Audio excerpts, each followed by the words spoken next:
Welcome to the debate. Today, we're looking at a really fascinating point of tension in the flexible office market. It's perfectly illustrated by two London properties advertised at, well, virtually identical costs. I'd say it's more than a tension. It's really a strategic fork in the road for any company looking for a flexible space. Do you prioritize the inherent established reputational value of a location, or do you go for the modern full-service ecosystem that scale and big infrastructure investment can now offer? Exactly. So we're comparing two high-profile listings. We've got Albert and Bankman's in Vauxhall, which comes in at £500 PCM, that's per calendar month. And that price is almost identical to an offering in Mayfair on Berkeley Square, which is slightly lower at £480. So the central question is this: does superior value come from the sheer scale and immersive amenities of a huge transforming development, or does it come from that non-replicable location's prestige, coupled with, focused high-touch operational support?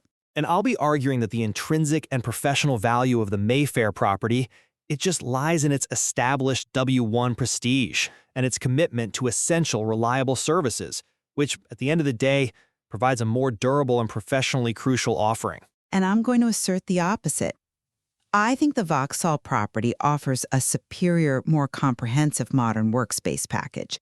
Its massive scale, its innovative amenities, and the complete physical transformation of the building provide a far greater strategic return on that £500 investment for a contemporary firm. It's an investment in functional depth, not just a postcode.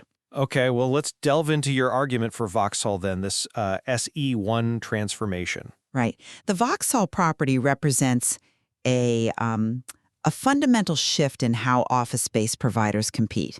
Look, this isn't just a partial refurbishment of a single floor. This is a vast operational hub. We're talking 93,000 square feet spread over 11 floors, and it's housed in a completely transformed former Metropolitan Police property. That scale alone just fundamentally changes the cost-benefit analysis for any tenant. 93,000 square feet is certainly a massive physical asset, I'll give you that. But raw size doesn't necessarily equate to superior value if the space isn't, utilized efficiently. But the value is baked into the suite of high-end amenities, which are all designed to foster wellness, community, and, frankly, staff retention. We're talking about 2 on-site gyms, an on-site cafe, a stunning roof terrace, a dedicated rooftop bar, a riverside garden, and even a dedicated penthouse apartment. And all of this is bundled into flexible, all-inclusive terms for that £500 PCM. This model internalizes costs that businesses would normally pay for externally. It's offering a form of subsidized lifestyle infrastructure that really maximizes the tenant experience through sheer infrastructural commitment. That view is certainly, it's a modern one. But it operates on the assumption that this internal functional depth now outweighs external status, an assumption I believe is a bit outdated. The Mayfair property, located on Berkeley Square, provides what I'd call superior intrinsic and professional value because it prioritizes location prestige and essential operational services over extravagant large-scale amenities that may, frankly, prove to be a distraction or just unneeded overhead. So you're essentially arguing that brand perception is the primary value driver here. I am. The address is on Berkeley Square, W1. That location is globally synonymous with prestige, with immediate credibility. Tenants are right next to a premier, non-replicable external amenity package. We're talking high-end shops, private clubs, world-class museums, theaters. It's an infrastructure that no single building could ever hope to replicate internally. So you're relying on the surrounding neighborhood to provide the features that attract talent and promote productivity. I'm focusing on the context and the core business function. Yes, it's smaller. It occupies the first and second floors of Berkeley Square House, but the focus is on friction reduction for the tenant. The offering is fully furnished to a high spec. It has a manned reception, reliable 24/7 access, daily cleaning, and crucially, ad hoc administrative support. For a small or mid-sized firm, That slightly lower price of £480, coupled with this seamless operational support, is an investment in professional value and reliability. And those are features that endure long after the novelty of an internal rooftop bar fades away. I think we need to challenge that idea, though, of static value versus a dynamic investment. Let's talk about location. Mayfair's established prestige versus Vauxhall's future potential, which is built on, actual physical infrastructure. This really is the crux of the debate, isn't it? I maintain that prime Vauxhall is not and probably never will be prime Mayfair. Mayfair offers inherited status, the kind of reputational asset you simply cannot manufacture overnight. That established value, coupled with the proximity to critical transport hubs like Green Park and Piccadilly, it offers non-negotiable value for any client-facing business. I don't deny the history of the W1 postcode, but the market is changing. Businesses today prioritize accessibility for a much wider employee base. And Vauxhall offers excellent transport links. It's a short walk to Vauxhall Station and immediate connectivity via the riverside. The crucial difference is that Vauxhall isn't relying on its postcode. It is creating value by investing in physical infrastructure. The value is built into that massive 93,000 square foot transformation. We're looking at a campus designed for the modern tenant. But the risk profile is different. Investing in future potential carries greater speculation. You're betting that the SE1 postcode transformation will eventually rival the established, globally recognized credibility of W1. Mayfair is a stable asset. It requires no strategic defense.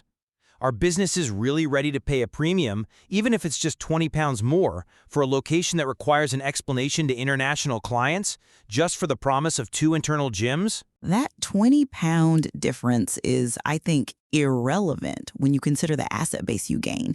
And I would argue that relying on static prestige carries its own risk in a changing market.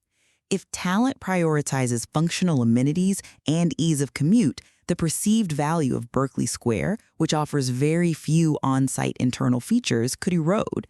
And what's more, the external amenities you're talking about, while excellent, are expensive. High-end client entertaining and networking in Mayfair requires separate, often substantial external bookings. Which brings us perfectly to the efficacy of these amenities. You focus on the quantity of services, I'm focused on their utility in a professional context. And I maintain that the comprehensive on-site amenities in Vauxhall are powerful productivity boosters and major recruitment differentiators. We are talking about subsidizing employee lifestyle efficiently. The 2 on-site gyms, the rooftop bar, the penthouse apartment, spacious breakout areas, they're all bundled into the flexible terms. For £500, a business is providing a subsidized, elevated daily experience across those 11 floors, which fosters retention and community. I'm sorry, but I just don't buy that the cost associated with providing, for example, a penthouse apartment translates into a measurable ROI for the average small firm. What is its genuine professional function? It sounds like an internal luxury designed primarily for marketing appeal, not for seamless operational efficiency. I think that's a misreading of its purpose. The penthouse apartment isn't for daily worker use. It functions as an exclusive, on-demand, high-touch client entertainment and pitch venue. It solves the problem for smaller firms who can't afford their own expensive, bespoke client spaces. It allows them to avoid hiring external, high-cost venues for major presentations. It's an internal luxury, yes, but one that's strategically designed to reduce external spending and enhance brand perception at critical business moments. That is a compelling defense, I'll admit, but it still relies on the business needing that specific, high-end entertainment utility. Now, consider the Mayfair focus on essential human support, the manned reception, the daily cleaning, the ad hoc admin support. This focus provides clearer, measurable operational efficiency by removing administrative friction. For a business seeking to run lean, reliability and seamless service that handles the administrative burden are far superior to internal luxuries. You are conflating utility with visibility. The utility of the gyms and large breakout spaces is precisely that they encourage staff to stay on site. This reduces wasted time traveling to external facilities and promotes wellness, which demonstrably translates into productivity gains. In Mayfair, if a company wants to provide a similar wellness package, they have to pay separately for external gym memberships and third-party administration. In Vauxhall, the entire lifestyle ecosystem is captured within that 500 pounds. It's a massive efficiency gain through scale and integration. It is only an efficiency gain if, and this is a big if, the business utilizes those amenities regularly. But what if only 20% of the tenants use the gyms and the rooftop bar? Doesn't Vauxhall's massive scale just translate into excessive, unutilized overhead, which ultimately dilutes the value proposition for every single firm, including the one that just needs a desk and fast Wi-Fi? That's a critical probing question, and the calculus for the provider, and therefore for the tenant, is that while not every amenity is used daily by every tenant, the availability of them creates a competitive ecosystem that attracts better tenants and stabilizes the overall asset. The sheer scale allows for that modularity. Well, let's discuss that scale further. Let's move from amenities to the overall scope of the two offerings, what you might call deep infrastructure versus focused floors. Yes, I want to re-emphasize the significance of the Vauxhall development. Transforming a former Metropolitan Police property into an 11-floor, 93,000 square foot asset is a statement of deep, expensive, physical infrastructure investment. It's designed for flexibility, resilience, and growth potential. What Vauxhall did was essentially build a village, not just an office building. That sheer capacity is what allows for dedicated facilities like the gyms and the large breakout areas that smaller spaces simply cannot accommodate, regardless of their postcode. That's certainly a massive financial commitment to physical permanence. But let's consider the implication for density and atmosphere.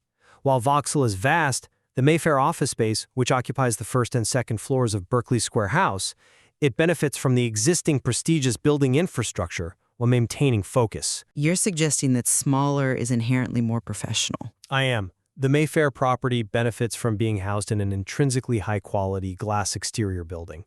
By focusing on just 2 floors, the provider can maintain a more concentrated, traditionally professional atmosphere. The focus is kept on the core office function, quiet workspace, abundant natural light, a bespoke reception, which contrasts sharply with the sprawling, high-capacity nature implied by the Vauxhall transformation. For a small consultancy, the massive infrastructure of Vauxhall might feel overwhelming or even just unnecessary. But that sprawl is precisely its strength for the modern workforce. That campus footprint allows for dedicated spaces for every single function. Quiet phone booths, dynamic collaboration zones, hireable meeting rooms, dedicated wellness areas. This flexibility within the massive footprint is what allows companies to adapt seamlessly to fluctuations in staff and working styles. The Vauxhall campus is designed to be future-proofed against changing utilization trends. The Mayfair listing also provides an infrastructure benefit, but it's of a different type. It leans heavily on the non-transferable quality of Berkeley Square House itself, the immediate visual credibility of the address, and the high-spec fit-out maintained by the building's prestige management. It's an investment in enduring quality and location stability, not in a newly minted campus whose reputation is still being earned. But you are paying £480 for 2 floors of focused service. I am paying $500 for 11 floors of integrated large-scale comprehensive service. If a tenant needs to scale up, the Vauxhall infrastructure is already there, baked into the price. If they need to host a major event, the infrastructure is internal. In Mayfair, that growth and that external event hosting immediately incur substantial separate external costs. That is only true if the business values scale over location. For a company that values brand alignment above all else, say a boutique finance firm, the W1J 6BD postcode on 2 focused floors dedicated to professional service trumps 11 floors of internal amenities in SE17TP every single time. It's about optimizing for client perception. So the core trade-off remains. Is the long-term value derived from the quality and quantity of infrastructure you build inside, ensuring operational efficiency and talent retention? Or is it derived from the reputation and the immutable status you purchase outside, ensuring instant client credibility and location stability? So to conclude my position, the Vauxhall property provides a modern, all-encompassing solution. The massive scale, the high-spec fit-out, and the abundant internal amenities, including the 2 gyms, the rooftop bar, the penthouse client suite, they all provide maximum utility and a holistic staff experience for that £500 investment.